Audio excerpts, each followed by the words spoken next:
Chev got stuck in the Ford, got stuck, but the Chevron stuck when the Dodge showed up. But the Dodge got stuck in the tractor rut, which eventually pulled out the Ford with some difficulty. Well, more rain than we'd seen for 1,000 years caused financial joys and biblical fears. It caused some smiles, it caused some tears, but more to the point of our story.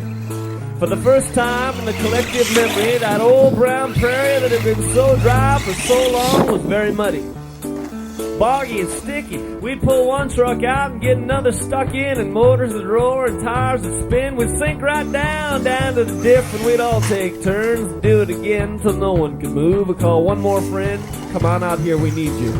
Bring your truck.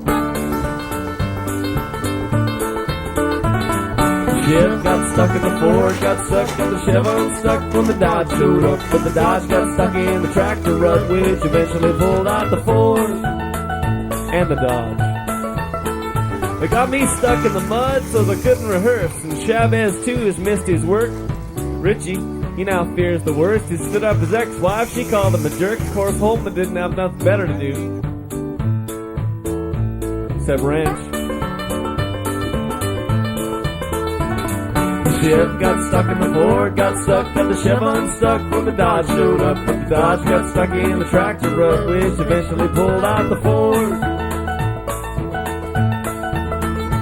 Well, it was truck after truck, we all got stuck, except the big old 4x100 truck. We all thought, Lord, are we in luck? But he wouldn't come anywhere near us. Mighty neighborly. Mighty neighborly. So we used a lot of our backs and a little of our brains. We jacked up the jacks and snugged up the chains. We all did our very best to refrain from shoveling.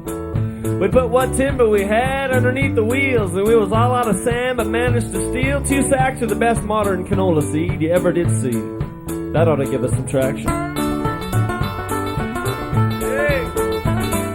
Chev got stuck in the Ford, got stuck, got the Chevron stuck when the Dodge showed up. But the Dodge got stuck in the tractor.